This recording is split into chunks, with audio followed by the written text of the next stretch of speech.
High friend, welcome to GK study. GK স্টাডিতে তোমাদের সবাইকে স্বাগত। তো ভারতের সংবিধানে কিছু কোশ্চেন অ্যান্সার নিয়ে তোমাদের সাথে আলোচনা করতে চলে এসেছি। তোমরা জিকে স্টাডি প্লেলিস্টে চলে যাও, সেখানে গিয়ে সমস্ত ভিডিও পরপরগুলো দেখো এবং চ্যানেলটা ভালো লাগলে শেয়ার ও সাবস্ক্রাইব করে নিও। তো চলো ভারতীয় সংবিধানের প্রশ্ন উত্তরে আমরা আজকে ক্লাসটা প্র্যাকটিস করি। চলো, প্রথম কোশ্চেন দেখো, ভারতীয় সংবিধানের জনক কাকে বলা হয়? ভারতীয় সংবিধানের জনক বলা হয় কিন্তু ডক্টর বি.আর. আম্বেদকরকে। তাহলে ডক্টর বি.আর. আম্বেদকরকে ভারতীয় সংবিধানের জনক বলা হয়, কারণ ভারতীয় সংবিধান বা ইন্ডিয়ান কনস্টিটিউশনটা ফর্ম করার জন্য বা তৈরি করার জন্য মুখ্য ভূমিকা পালন করেছিলেন আমাদের এই ডক্টর বি.আর. আম্বেদকর।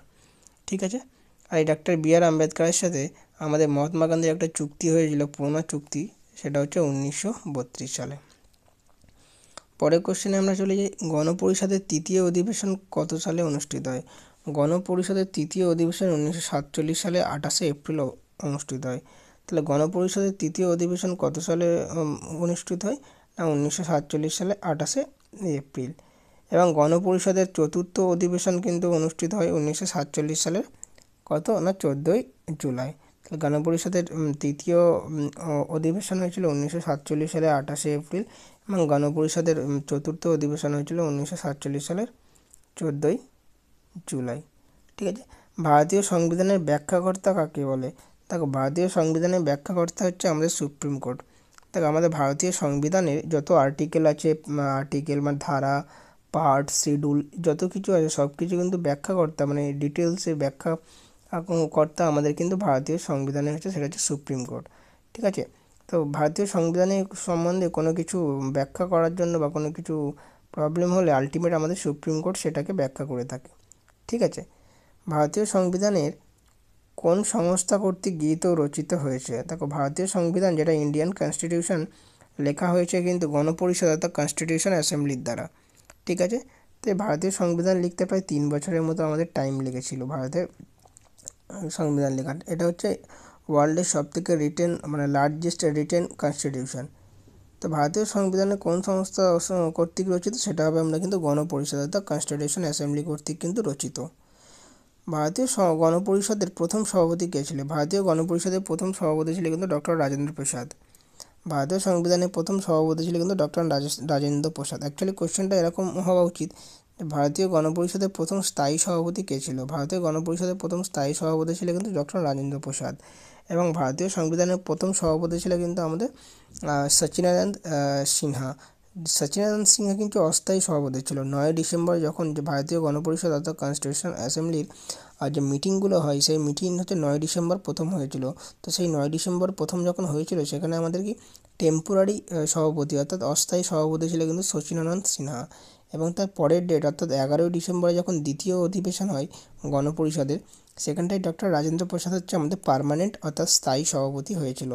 ঠিক আছে, ভারতের সংবিধান দ্বারা কার দ্বারা গৃহীত হয়? ভারতের সংবিধান কিন্তু আমাদের গণপরিষদের দ্বারা গৃহীত হয়। আমাদের কনস্টিটিউশনাল অ্যাসেম্বলি ভারতের সংবিধান রচিত করেছিল এবং ভারতের সংবিধান এই কনস্টিটিউশনাল অ্যাসেম্বলি দ্বারা গৃহীত হয় কিন্তু আমাদের 26শে নভেম্বর 1949 সালে।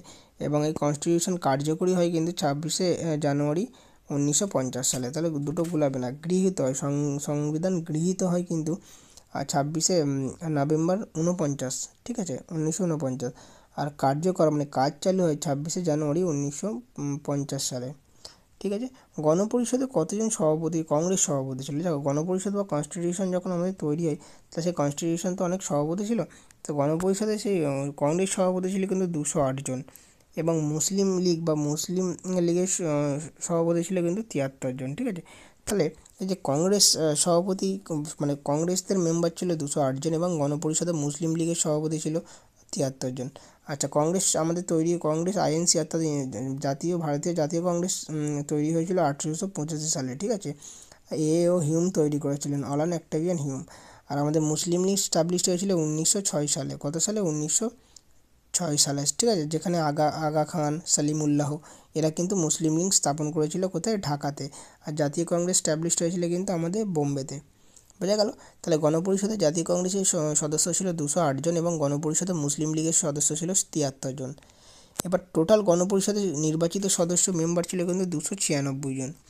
ঠিক আছে। টোটাল নির্বাচিত মেম্বার ছিল 296 জন, 208 জন এবং 73 বাদে 8 জন মেম্বার ছিল অন্যান্য অন্যান্য সব লীগের মেম্বার ছিল আর কি অন্যান্য। তো 208 জন হচ্ছে কংগ্রেস এবং 73 জন মুসলিম লীগ। টোটাল গণপরিষদের মেম্বার ছিল অ্যাট দ্য টাইম যখন গণপরিষদের ইন্ডিয়ান কনস্টিটিউশন রচনা করা হয় 296। গণপরিষদের অস্থায়ী সভাপতি কে ছিল? দেখলে এক্ষুনি যে তোমাদের কনসেপ্টটা বললাম, গণপরিষদের অস্থায়ী সভাপতি ছিল কিন্তু সচিদানন্দ সিনহা। মানে গণপরিষদের যখন প্রথম যে মিটিংটা মানে অধিবেশনটা হয়েছিল 9 ডিসেম্বর, সেটাই অস্থায়ী সভাপতিত্ব ছিল আমাদের সচিদানন্দ সিনহা। প্রথম সভাপতি কিন্তু অস্থায়ী, স্থায়ী নয়, পার্মানেন্ট নয়, সেটা হচ্ছে সচিদানন্দ সিনহা। আর দ্বিতীয় যখন অধিবেশনটা হয় যেটা 11 ডিসেম্বর হয়, সেখানে কিন্তু আমাদের পার্মানেন্ট সভাপতি বা একদম স্থায়ী সভাপতি ছিল কিন্তু আমাদের ডক্টর রাজেন্দ্র প্রসাদ। তাহলে অস্থায়ী সভাপতি বললে হবে কিন্তু সচিদানন্দ সিনহা এবং স্থায়ী সভাপতি বললে হবে কিন্তু রাজেন্দ্র প্রসাদ। পরে কোশ্চেন দেখো, স্বাধীন ভারতের প্রথম রাষ্ট্রপতি কে ছিল? দেখো ভারতবর্ষ যখন স্বাধীন হলো, সেই স্বাধীন ভারতের প্রথম রাষ্ট্রপতি ছিল কিন্তু আমাদের ডক্টর রাজেন্দ্র প্রসাদ। ঠিক আছে। ভারতীয় সংবিধানে একটা স্বাধীন ভারতের রাষ্ট্রপতি ডক্টর রাজেন্দ্র প্রসাদ। আর আর আমাদের হচ্ছে জাতীয় কংগ্রেসের সভাপতি ছিল, সেটা হচ্ছে আমাদের জাতীয় কংগ্রেস স্থায়ী সভাপতি ছিল কিন্তু রাজেন্দ্র প্রসাদ। আর ওই রাজেন্দ্র প্রসাদ আবার স্বাধীন ভারতের প্রথম রাষ্ট্রপতিও ছিল। আচ্ছা, পরের কোশ্চেনে আমরা চলে যাই। পরের কোশ্চেন হচ্ছে দেখো, আচ্ছা স্বাধীন ভারতের রাষ্ট্রপতি ডক্টর রাজেন্দ্র প্রসাদ। স্বাধীন ভারতে কোন রাষ্ট্রপতি প্রথম মুসলিম রাষ্ট্রপতি হলে কিন্তু আমাদের কি জাকির হোসেন, তিনি তার অফিসেই কিন্তু মারা গিয়েছিলেন কর্মরত অবস্থায়। ভারতীয় সংবিধানের উদ্দেশ্যসমূহ সংক্রান্ত প্রস্তাব কে উপস্থাপনা করে? দেখো ভারতীয় সংবিধান যে উদ্দেশ্যটা কি, ভারতীয় সংবিধান এই সম্বন্ধে যে প্রস্তাব উপস্থাপন করে কিন্তু আমাদের জওহরলাল নেহেরু, আমাদের প্রথম প্রাইম মিনিস্টার জওহরলাল নেহেরু কিন্তু এই সমস্ত প্রস্তাব কিন্তু উপস্থাপন করেন। ঠিক আছে। স্বাধীন ভারতের প্রথম গভর্নর জেনারেল কে ছিলেন? স্বাধীন ভারতের প্রথম গভর্নর জেনারেল ছিলেন মাউন্ট ব্যাটেন। মানে ভারত 1947 15ই আগস্টে স্বাধীন হওয়ার পরে প্রথম গভর্নর জেনারেল ছিলেন মাউন্ট ব্যাটেন। ঠিক আছে। এবং মাউন্ট ব্যাটেনের পরে গভর্নর জেনারেল হয় কিন্তু আমাদের রাজাগোপালাচারী, চক্রবর্তী রাজাগোপালাচারী। তাহলে স্বাধীন ভারতের যদি প্রথম গভর্নর জেনারেল বলে তাহলে তোমরা করবে লর্ড মাউন্ট ব্যাটেন। আর যদি বলে স্বাধীন ভারতের প্রথম ভারতীয় গভর্নর জেনারেল, তাহলে প্রথম ভারতীয় গভর্নর জেনারেল বললে হবে কিন্তু চক্রবর্তী রাজাগোপালাচারী। আর প্রথম গভর্নর জেনারেল বললে হবে লর্ড মাউন্ট ব্যাটেন। আচ্ছা, প্রথম ভারতীয় গভর্নর জেনারেল তাহলে কী হলো? চক্রবর্তী রাজাগোপালাচারী। আর ওটাই হলো আবার শেষ, উনি হলো আবার শেষ গভর্নর জেনারেল। তারপরে আর কোনো গভর্নর জেনারেল কিন্তু আমাদের ভারতে ওই পদটি বিলুপ্ত করে দেওয়া হয়েছে। স্বাধীন ভারতের প্রথম অধ্যক্ষ ছিল কিন্তু জিভি মভলঙ্কার। আচ্ছা, অধ্যক্ষ মানে হচ্ছে স্পিকার। আমাদের যে পার্লামেন্ট কিন্তু 3টি পদ দ্বারা আমাদের পার্লামেন্ট গঠিত। প্রথম হচ্ছে রাষ্ট্রপতি, প্রেসিডেন্ট, তারপর হচ্ছে লোকসভা এবং রাজ্যসভা। ঠিক আছে। তো এই লোকসভায় যে মিটিংগুলো হয়, যে অধিবেশনগুলো হয়, সেটা কিন্তু পরিচালনা করে অধ্যক্ষ মানে স্পিকার। তাহলে এই প্রথম লোকসভার স্পিকার বা অধ্যক্ষ হচ্ছে কিন্তু জিভি মাভলঙ্কার। আর রাজ্যসভার যে অধিবেশনগুলো হয় সেগুলো কিন্তু কন্ডাক্ট করে মানে পরিচালনা করে কিন্তু উপরাষ্ট্রপতি। ঠিক আছে। গণপরিষদের প্রথম সহসভাপতি কে ছিল? দেখো গণপরিষদের প্রথম সহসভাপতি ছিল মানে ভাইস প্রেসিডেন্ট বলতে পারো গণপরিষদের, সেটা হয়ে যাবে কিন্তু হরেন্দ্র কুমার মুখোপাধ্যায়। তাহলে গণপরিষদের প্রথম সহসভাপতি ছিল হরেন্দ্র কুমার মুখোপাধ্যায়। ঠিক আছে। গণপরিষদের প্রথম অধিবেশন কোথায় হয়েছিল? গণপরিষদের প্রথম অধিবেশন হয়েছিল কিন্তু 9 ডিসেম্বর দিল্লির কনস্টিটিউশন হলে। তাহলে গণপরিষদের প্রথম অধিবেশন হয়েছিল কিন্তু দিল্লির কনস্টিটিউশন হলে। আচ্ছা, গণপরিষদের অধিবেশনের সাথে কিন্তু তোমরা জাতীয় কংগ্রেসের অধিবেশন গুলাবে না। জাতীয় কংগ্রেস স্টাবলিশ হয়েছিল 1885 সালে, সেটা মুম্বাইয়ে হয়েছিল, তাই না? আর জাতীয় কংগ্রেসের অধিবেশনের সাথে কিন্তু আমাদের গণপরিষদের অধিবেশন গুলালে হবে না। জাতীয় কংগ্রেস, ন্যাশনাল কংগ্রেস এবং কিন্তু কনস্টিটিউশন অ্যাসেম্বলি মানে গণপরিষদ দুটো আলাদা জিনিস। তাহলে গণপরিষদের প্রথম অধিবেশন হয়েছিল কিন্তু 10 ডিসেম্বর, যেটা দিল্লি কনস্টিটিউশন হলে হয়েছিল। ঠিক আছে। তারপরে কোশ্চেনে আমরা চলে যাই, কে গণপরিষদে কংগ্রেসের পরিষদ মন্তব্য করেন? তাহলে কে বলেছিলেন যে গণপরিষদকে কংগ্রেসের পরিষদ? কারণ এটা বলেছিলেন অধ্যাপক জেসি জোহারি। কারণ জেসি জোহারি লক্ষ্য করেছিলেন যে গণপরিষদের মধ্যে কংগ্রেসের মেম্বার অনেক বেশি ছিল, ওই জন্য বলেছিল যে গণপরিষদ হচ্ছে একটা কংগ্রেসের পরিষদ। ঠিক আছে। তারপরে দেখো, কে বলেছে গণপরিষদকে আইনজীবীদের স্বর্গ? এটি বলেছেন জেনিন্স। জেনিন্স গণপরিষদকে আইনজীবীদের স্বর্গ বলেছেন, কারণ ইনি লক্ষ্য করেছেন বা ইনি মানে জেনিসের বক্তব্য হচ্ছে গণপরিষদের যতগুলো মেম্বার ছিল সব কিন্তু ছিল কি প্রায় 90% হচ্ছে আইনজীবী, ওই জন্য বলেছিলেন গণপরিষদ আইনজীবীদের স্বর্গ। আর অধ্যাপক জেসি জোহারি বলেছিলেন গণপরিষদ হচ্ছে কংগ্রেসের পরিষদ। পরেরটা দেখো, গণপরিষদের ছিল কংগ্রেস এবং কংগ্রেস ছিল ভারতের, এটি বলেছেন গ্রেনভিল অস্টিন। তাহলে গ্রেনভিল অস্টিন বলেছেন যে গণপরিষদ হলো কংগ্রেস আর কংগ্রেস ছিল ভারত। ঠিক আছে, তারপরে চলে যাবো আমরা পরের কোশ্চেন কি আছে। পরের কোশ্চেনের দিকে আমরা চলে গেলে দেখতে পাবো, দেখো বলছে ভারতের জাতীয় সঙ্গীত কে রচনা করেন। দেখো ভারতের জাতীয় সঙ্গীত রচনা করেন কিন্তু বঙ্কিমচন্দ্র চট্টোপাধ্যায়কে। বঙ্কিমচন্দ্র চট্টোপাধ্যায় কিন্তু ভারতের জাতীয় সঙ্গীত রচনা করেন। এবং বঙ্কিমচন্দ্র চট্টোপাধ্যায় জাতীয় সঙ্গীত যেটা বন্দে মাতরম নেওয়া হয়েছিল কিন্তু তার আনন্দমঠ উপন্যাস থেকে। তাহলে ভারতের জাতীয় সঙ্গীত রচনা করেন বঙ্কিমচন্দ্র চট্টোপাধ্যায়, আনন্দমঠ উপন্যাস থেকে এটি গৃহীত হয়েছে। স্বাধীন ভারতের প্রথম প্রধানমন্ত্রী কে? স্বাধীন ভারতের প্রথম প্রধানমন্ত্রী হচ্ছে কিন্তু আমাদের জওহরলাল নেহেরু। তাহলে জওহরলাল নেহেরু হচ্ছে কিন্তু স্বাধীন ভারতের প্রথম প্রধানমন্ত্রী। ঠিক আছে, আমাদের বর্তমান প্রধানমন্ত্রীর নাম কি হচ্ছে নরেন্দ্র দামোদর মোদি। ঠিক আছে, কত বছর বয়সে ভারতীয় নাগরিক ভোটদানের অধিকার আছে? দেখো ভারতীয় নাগরিকদের ভোটদানের অধিকার আছে 18 বছর বয়সে। মানে কোনো ভারতীয় নাগরিক বা ইন্ডিয়ান কোনো সিটিজেন যদি তার বয়স যদি 18 বছর হয়ে যায়, সে কী করতে পারবে না, ভোট দিতে পারবে। ভোটদানের অধিকার হচ্ছে একটা রাজনৈতিক অধিকার। তো ভোটদানের অধিকার হচ্ছে 18 বছর বয়সে হয়ে যায়। এর আগে ভোটদানের অধিকার ছিল 21 বছর বয়স পর্যন্ত ছিল, কিন্তু সেটা এখন 61 নম্বর সংশোধনীর মাধ্যমে অর্থাৎ 61st অ্যামেন্ডমেন্ট বিলের মাধ্যমে 61 নম্বর সংশোধনের মাধ্যমে কিন্তু সেটা 21 বছর থেকে কমিয়ে 18 বছর করা হয়েছে। ঠিক আছে, রাজ্যসভায় কে সভাপতিত্ব করে? রাজ্যসভায় সভাপতিত্ব করে উপরাষ্ট্রপতি। আমি কিছুক্ষণ আগেই তোমাদের বললাম পার্লামেন্ট হচ্ছে অর্থাৎ সংসদ হচ্ছে 3টে জিনিস নিয়ে গঠিত: রাষ্ট্রপতি, লোকসভা এবং রাজ্যসভা। লোকসভা হচ্ছে কি পিপল অফ হাউস বলা হয়, আর রাজ্যসভাকে উচ্চকক্ষ বলা হয়। ঠিক আছে, তো এই লোকসভাকে বিভিন্ন অধিবেশন পরিচালনা করেন আমাদেরকে অধ্যক্ষ বা স্পিকার, এবং রাজ্যসভার যে বিভিন্ন অধিবেশন বা মিটিংগুলো পরিচালনা করেন আমাদের উপরাষ্ট্রপতি। আমাদের বর্তমান উপরাষ্ট্রপতির নাম কি? বর্তমান উপরাষ্ট্রপতির নাম হচ্ছে কিন্তু আমাদের জগদীপ ধানকার, যিনি উপরাষ্ট্রপতি হওয়ার আগে আমাদের ওয়েস্ট বেঙ্গলের কী ছিল, পশ্চিমবঙ্গের রাজ্যপাল ছিল। ঠিক আছে, বর্তমান পশ্চিমবঙ্গের রাজ্যপালের নাম কি? সিভি আনন্দ বোস। পরের কোশ্চেনে তোমরা চলে যাও, ভারতের প্রদেশগুলি রাজ্যপাল কে নিযুক্ত করেন? তাহলে ভারতে যে আমাদের এই যে 28টি রাজ্য এবং 8টি অঙ্গরাজ্য, তো 28টি রাজ্যের মধ্যে যে রাজ্যপাল থাকে, এই রাজ্যপালকে নিযুক্ত করেন কিন্তু প্রেসিডেন্ট অর্থাৎ ভারতের রাষ্ট্রপতি। তো ভারতের রাষ্ট্রপতি কিন্তু বিভিন্ন রাজ্যের কিন্তু রাজ্যপালদেরকে নিযুক্ত করেন। ঠিক আছে, ভারতের সর্বোচ্চ বিচারালয়ের নাম কি? ভারতের সর্বোচ্চ বিচারালয়ের নাম সুপ্রিম কোর্ট। তাহলে দেখো সুপ্রিম কোর্ট হচ্ছে একদম হাই অ্যাপেক্স বডি অফ আমাদের যে জাস্টিস, তো জাস্টিসে আমাদের বিচারালয় কোর্টের সবথেকে হাইয়েস্ট মানে অ্যাপেক্স বডি হচ্ছে কিন্তু সুপ্রিম কোর্ট। ঠিক আছে, তো আমাদের প্রথমে নিচের দিকে বিভিন্ন কোর্ট থাকে, হাইকোর্ট থাকে, তারপরে আমাদের যেসব ক্রিমিনাল কোর্ট থাকে, তাই না? তো এই বিভিন্ন ধরনের কোর্টগুলো গিয়ে আমাদের সবথেকে অ্যাপেক্স বডি মানে একদম সবচেয়ে মানে কী বলবো সর্বোচ্চ বিচারালয়, সেটা হচ্ছে সুপ্রিম কোর্ট। ঠিক আছে, তারপরে চলো সুপ্রিম কোর্টের প্রধান বিচারপতিদের কে নিযুক্ত করেন? দেখো সুপ্রিম কোর্টের প্রধান বিচারপতিদের নিযুক্ত করেন কিন্তু রাষ্ট্রপতি।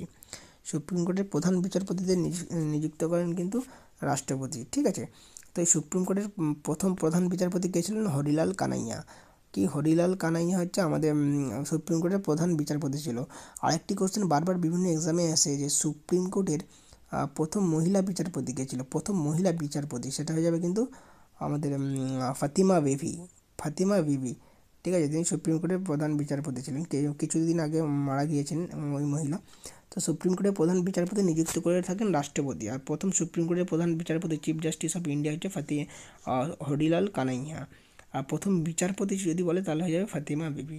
পৃথিবীর মধ্যে সর্ববৃহৎ লিখিত সংবিধান কোন দেশে? দেখো পৃথিবীর মধ্যে সর্ববৃহৎ লিখিত সংবিধান অর্থাৎ largest constitution in the world, সবথেকে বড় লিখিত কনস্টিটিউশন হচ্ছে আমাদের ভারতের কনস্টিটিউশন মানে ইন্ডিয়ান কনস্টিটিউশন।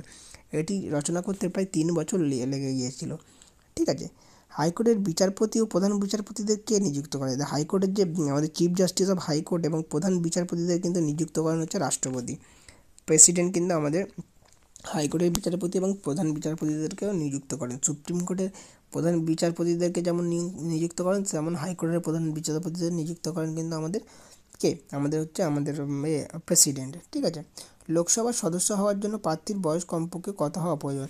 দেখো লোকসভার সদস্য হওয়ার জন্য প্রার্থীর বয়স কমপক্ষে 25 বছর হওয়া প্রয়োজন এবং এই লোকসভা সদস্য হওয়ার ফলে এদের 5 বছর পর্যন্ত কি এদের কাজ করার টাইম থাকে আর কি, কার্যকর টাইম থাকে, কাজ করার টাইম থাকে 5 বছর পর্যন্ত।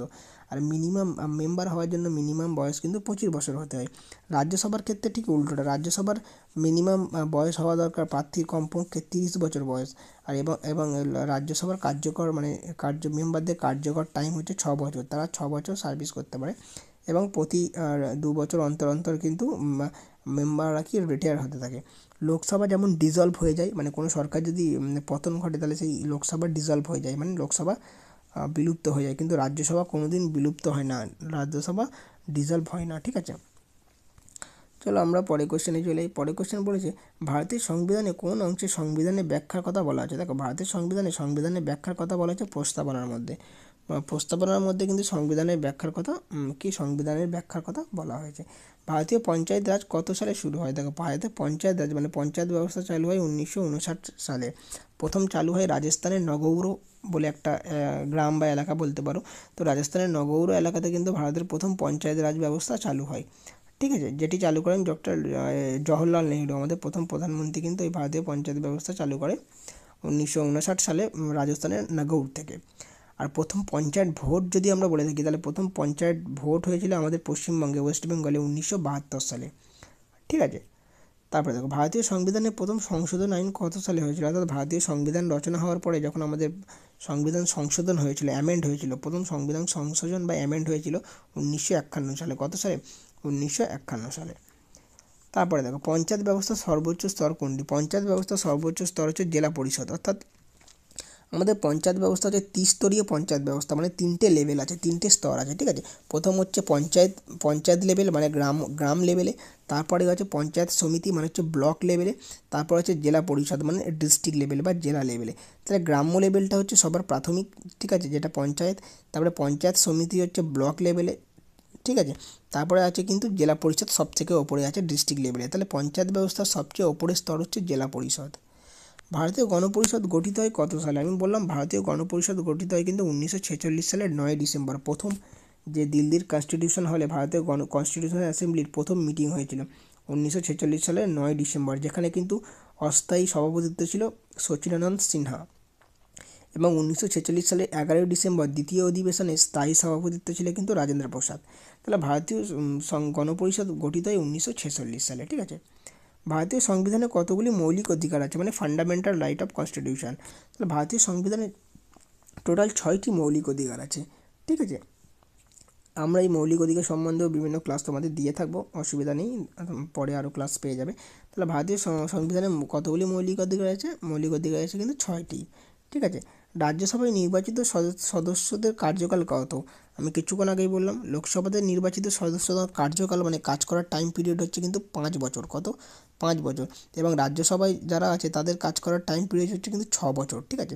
রাজ্যসভার মেম্বার হতে গেলে মিনিমাম 30 বছর বয়স লাগবে এবং লোকসভার মেম্বার হতে গেলে মিনিমাম 25 বছর বয়স লাগবে, ঠিক আছে। ভারতীয় সংসদ কত কক্ষ বিশিষ্ট? ভারতীয় সংসদ কিন্তু দ্বিকক্ষ বিশিষ্ট। সংসদ কী কী নিয়ে গঠিত আমি তোমাদের বললাম। একটা হচ্ছে প্রেসিডেন্ট মানে রাষ্ট্রপতি, একটা হচ্ছে লোকসভা ও রাজ্যসভা। লোকসভা এবং রাজ্যসভা এই দুটি কক্ষ নিয়ে গঠিত। লোকসভা হচ্ছে নিম্নকক্ষ, রাজ্যসভা হচ্ছে উচ্চকক্ষ, ঠিক আছে। লোকসভার স্পিকারকে কে নিযুক্ত করেন? যে লোকসভার যে বিভিন্ন অধিবেশন বা বিভিন্ন যে আমাদের হয় টিভিতে দেখায় না, যে বিভিন্ন মিটিংগুলো হয় যেখানে সব বক্তব্য রাখেন এমপিরা, তো এই লোকসভার স্পিকার নিযুক্ত করেন কিন্তু লোকসভার সদস্যগণ নিজেরাই।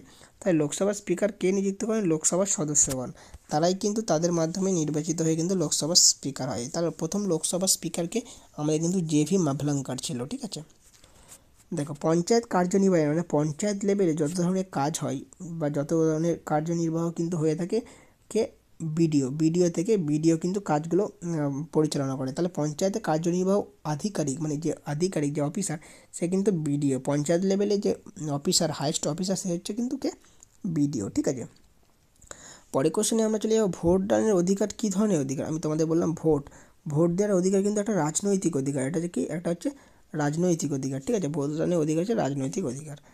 দেখো যুগ্ম তালিকা কোন দেশের সংবিধান থেকে নেওয়া হয়েছে, দেখো যুগ্ম তালিকা নেওয়া হয়েছে অস্ট্রেলিয়ার সংবিধান থেকে। আমাদের সংবিধান যখন ফর্মড হয়, যখন আমাদের সংবিধান তৈরি হয়, সেখানে বিভিন্ন দেশ থেকে বিভিন্ন জিনিস কিন্তু আমাদের সংবিধানের মধ্যে নেওয়া হয়েছিল। তা অস্ট্রেলিয়া থেকে কিন্তু যুগ্ম তালিকা নেওয়া হয়েছে। ঠিক আছে, আমাদের সংবিধানে কিন্তু 70% হচ্ছে আমাদের ভারত শাসন আইন 1935 সাল, তাহলে ওখান থেকে প্রায় 70% নেওয়া, বাকি 30% হচ্ছে বিভিন্ন দেশ থেকে নেওয়া হয়েছে। তাহলে যদি আমাদের বলে ভারতীয় সংবিধানে সবচেয়ে বেশি অংশ কোথা থেকে নেওয়া, তাহলে আমরা বলবো ভারত শাসন আইন 1935 সালে। ঠিক আছে, গভর্নমেন্ট অ্যাক্ট অফ 1935 থেকে কিন্তু 70% নেওয়া, বাকি বিভিন্ন দেশ থেকে নেওয়া। ভারতের মুখ্য নির্বাচন কমিশনের মেয়াদকাল কত? আচ্ছা, মুখ্য নির্বাচন কমিশন মানে হচ্ছে চিফ ইলেকশন কমিশন, মানে যারা আর কি আমাদের ভোটটাকে কন্ডাক্ট করে, আমাদের যে সারা দেশে ভোট হয় সেই ভোটটাকে পরিচালনা করে হচ্ছে নির্বাচন কমিশনার বা ইলেকশন কমিশনার। তাহলে আমাদের ভারতের কিন্তু একটা নির্বাচন কমিশনার আছে, মানে মুখ্য নির্বাচন কমিশনার আছে, আর দুজন নির্বাচন কমিশনার আছে। তাহলে ভারতের একটা হচ্ছে চিফ ইলেকশন কমিশনার এবং দুজন ইলেকশন কমিশন। তো ভারতের মুখ্য নির্বাচন কমিশনের কার্যমেয়াদ হচ্ছে কত বছর? 5 বছর। ঠিক আছে, ভারতের সংবিধানের নবম তফসিলি কত সালে সংযোজিত হয়? ভারতের সংবিধানের নবম তফসিলি সংযোজিত হয় 1951 সালে। অর্থ বিল কোথায় উপস্থাপন করা হয়? অর্থ বিল মানে হচ্ছে আমাদের মানি বিল। মানি বিল কিন্তু আমাদের যে কোনো বিল উপস্থাপন করতে গেলে প্রথম লোকসভা, তারপর রাজ্যসভাতে যায়, কিন্তু মানি বিলের ক্ষেত্রে এক্সেপশন, মানি বিল শুধুমাত্র লোকসভাতেই উপস্থাপন করা হয়। তাহলে মানি বিল কিন্তু মানে অর্থ বিল কিন্তু আমাদের সংবিধানের 110 নম্বর ধারা বা 110 নম্বরের আর্টিকেলে বর্ণিত আছে বা সেখানে ব্যাখ্যা করা আছে। ঠিক আছে, তাহলে মানি বিল 110 নম্বর আর্টিকেলে বর্ণিত করা যায়। মানি বিল কিন্তু লোকসভাতেই শুধুমাত্র উপস্থাপন হয় বা ওঠে। সংবিধানের অর্থ বিশ্লেষণের চূড়ান্ত ক্ষমতা কার? মানে আমাদের যে ইন্ডিয়ান কনস্টিটিউশনকে বিশ্লেষণ করবে, ব্যাখ্যা করবে, এর ক্ষমতা কিন্তু আমাদের সবচেয়ে বেশি হচ্ছে সুপ্রিম কোর্ট। মানে সুপ্রিম কোর্টের ক্ষমতার ওপরে কিন্তু আর কোনো ক্ষমতা নেই। সুপ্রিম কোর্ট কিন্তু আমাদের ইন্ডিয়ান কনস্টিটিউশন বা সংবিধানকে ব্যাখ্যা করতে পারে, যে কোনটা কী ব্যাখ্যা, কোনটা কী বলেছেন। ঠিক আছে, সংবিধানের বিভিন্ন যে আর্টিকেলগুলোকে ব্যাখ্যা করতে পারে একমাত্র আমাদের সংবিধান। ভারতীয় সংবিধান সংশোধনের পদ্ধতি কটি ভাগে ভাগ করা হয়? ভারতীয় সংবিধানকে তিনটি প্রক্রিয়ার মাধ্যমে কিন্তু সংশোধন করা যায়। ঠিক আছে, পরের কোশ্চেন দেখো, তারপরে বলেছে ভারতের কেন্দ্রীয় মন্ত্রিসভার সদস্য কার দ্বারা নিযুক্ত হয়? তাহলে কার দ্বারা নিযুক্ত হয়? Cabinet minister. তাহলে আমাদের যে ভারতের ক্যাবিনেট মিনিস্টারগুলো নিযুক্ত হয় ভারতীয় সংবিধানে, ক্যাবিনেট মিনিস্টারগুলো নিযুক্ত হয় কিন্তু রাষ্ট্রপতির দ্বারা, অ্যাপয়েন্ট করে রাষ্ট্রপতি।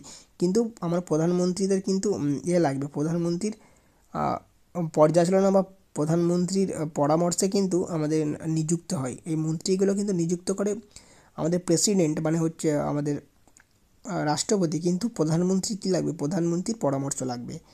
ভারতীয় সংবিধানে মূল ভিত্তি হল, দেখো আমি বললাম এক্ষুনি ভারতীয় সংবিধানে 70% নেওয়া হয়েছে ভারত শাসন আইন 1935 সালে। তাহলে ভারতীয় সংবিধানের মূল ভিত্তি হলো কিন্তু ভারত শাসন আইন 1935 সাল। 73 নম্বর সংশোধনী কবে বলবৎ? দেখো ভারতের ইন্ডিয়ান কনস্টিটিউশন হওয়ার পরে যেখানে যেখানে সংশোধন হওয়ার দরকার হয়েছে তখন সেগুলো সংশোধন করা হয়েছে। তো 73 নম্বর সংশোধন হয় কিন্তু 1992 সালে। ঠিক আছে, তো এই ছিল আজকের 50টি তোমাদের কনস্টিটিউশন থেকে কোশ্চেন অ্যান্সার, পলিটি থেকে। তোমরা এই কোশ্চেন অ্যান্সার ভালো করে প্র্যাকটিস করো এবং জিকে স্টাডি আর সমস্ত যে ভিডিওগুলো আছে সেগুলো দেখো এবং চ্যানেলটাকে শেয়ার ও সাবস্ক্রাইব করে দিও। দেখা হচ্ছে নেক্সট ক্লাসে।